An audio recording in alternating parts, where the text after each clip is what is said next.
போதை இல்லாத புதிய சமுதாயத்தை உருவாக்குவோம் என்று செங்கல்பட்டு மாவட்ட முதன்மை அமர்வு நீதிமன்ற நீதிபதி மேவிஸ் தீபிகா சுந்தரவதனா அழைப்பு விடுத்துள்ளார். செங்கல்பட்டு ஒருங்கிணைந்த நீதிமன்ற வளாகத்தில் சர்வதேச மகளிர் தின விழா கொண்டாடப்பட்டது. இதில் கலந்து கொண்டு பேசிய மாவட்ட முதன்மை அமர்வு நீதிமன்ற நீதிபதி மேவிஸ் தீபிகா சுந்தரவதனா அவர்கள் 20 ஆண்டுகளுக்கும் அதிகமாக பணியாற்றிய பெண் வழக்கறிஞர்களுக்கு நினைவு பரிசுகள் வழங்கி சிறப்பித்தார். பின்னர் உரையாற்றிய அவர், கடந்த காலங்களைப் போல் அல்லாமல் தற்போது அனைத்து துறைகளிலும் பெண்கள் சிறந்து விளங்குவதாகவும் பல்வேறு துறைகளில் சாதனைகள் படைத்து வருகின்றனர் எனவும் தெரிவித்தார்.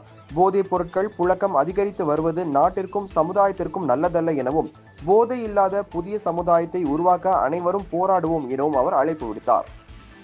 ஜென்ஸ் எல்லாம் அடிக்ஷன்ல போனாங்கன்னா ஃபேமிலி என்ன ஆகும்?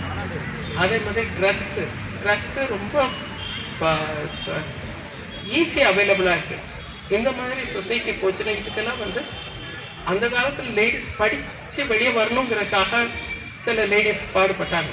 ஆனால் இந்த மாதிரி சோஷியல் ஈவில்ஸ் நிறைய இப்போ வர ஆரம்பிச்சுட்டு இந்த மாதிரி போயிட்டு இருந்ததுன்னா நிறைய இப்போ நான் பேசும்போது மற்ற இடத்துல இருந்து சொல்கிற கருத்து என்னன்னா, இப்போ டாஸ்மாக் இருக்கிறனால யாருமே வேலைக்கு போகிறதில்ல, வேலைக்கு போகிறதுக்கு இஷ்டமும் இல்லை, வேலைக்கு போக முடியாத ஒரு சூழ்நிலை.